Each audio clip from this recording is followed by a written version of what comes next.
time tells me that, okay, he probably saw rook takes c6 quickly. Is he maybe thinking with a corner of his mind about keeping things alive with knight d2? I really don't think so, but should be pointed out, that move exists. Yes, and a very good point. We did talk about the fact that if white in this structure lands a knight on b3, that gives white perfect harmony, stability. We won't be able to talk about those kind of things that we talked before, that maybe black gets the upper hand or psychologically it will be difficult to play with white.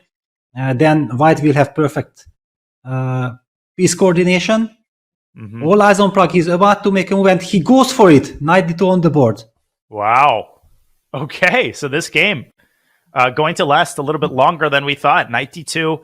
Is it because he wants to keep chances alive, or is it because there was something about rook takes c6 that might have worried him? I think it's actually the latter, because after the exchange, Peter, white would have been left with that weak pawn on d3. I think we should show this line for full context, right?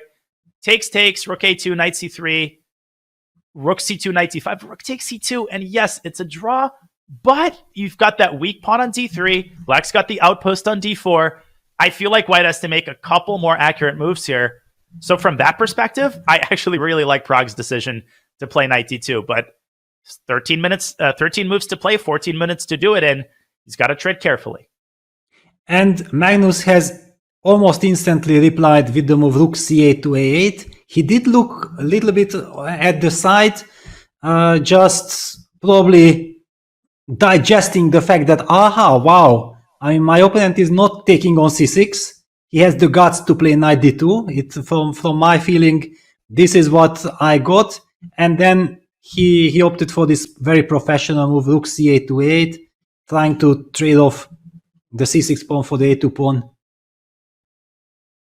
Indeed. And still a little bit of work here to do, because if you play rook takes c6, rook takes a2, and then carelessly drop the rook back to c2, knight d4, and suddenly you're faced with a fresh set of challenges.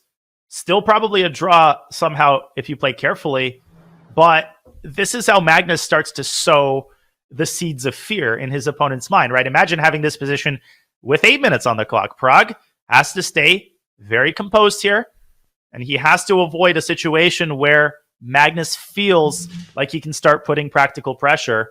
I like the move knight f3, either before or after rook takes c6.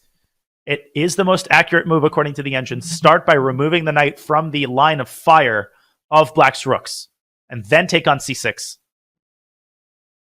Yeah, if already knight f3, somehow I like it instantly the most, because it also puts some pressure on black. It's clear that he can't be hanging on to his e5 pawn. f6 would give white the chance of capturing on c6 by hitting the... And on the board, knight f3, beautiful Excellent. play by Pragg.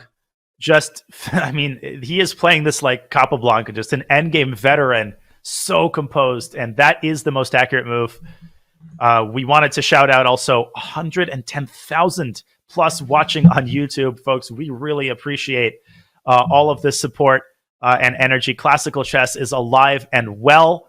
The fan bases for these two players are alive and well, but winning chances for either side are not really alive and well. We are heading in the direction of a draw on the strength of Pragg's ultra accurate sequence of moves here. Knight d2 and now knight f3. And after e4, I think we're going to start to bail out. The trade on e4, Pragg might retreat to d2, and one way or the other, I think the c pawn will get traded for the a pawn.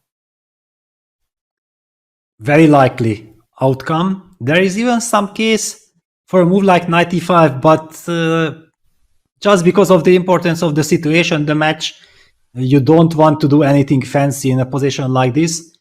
One really has the feeling that we have seen enough action adventures already. You have to play according to demand of the position. And if you see that d takes e4, knight d2, knight d4, okay, let's even put it on the board. Sure. It's kind of a forcing sequence. Then white follows it up with rook c4. And what do we make out of this? It looks like knight takes e2. Can we play rook e1? Oh, yes, I think we can. Rook takes a2. I mean, black's knight is trapped, but tactically black wins back the knight on d2. And actually, it's Pragg who would have to be careful should this position be reached, because you can't win both of black's pawns at the same time. You'd have to opt for a 4-on-3, which is exactly what you don't want, even if it's a relatively easy draw with the pawn on e4 kind of sticking out like a sore thumb. Instead of rook e1, white should probably opt for the careful rook c2, defending the a2 pawn. And after rook takes a2, after the trade on a2, white picks up the e4 pawn. And technically black is up a pawn, but that c6 pawn will not be sustainable because the knight on e2 cannot be abandoned by black's rook. And Pragg is about, I think, to take that pawn on e4. Would be the logical move. But hasn't yet made his move, and he's down to 11 minutes. And move 28.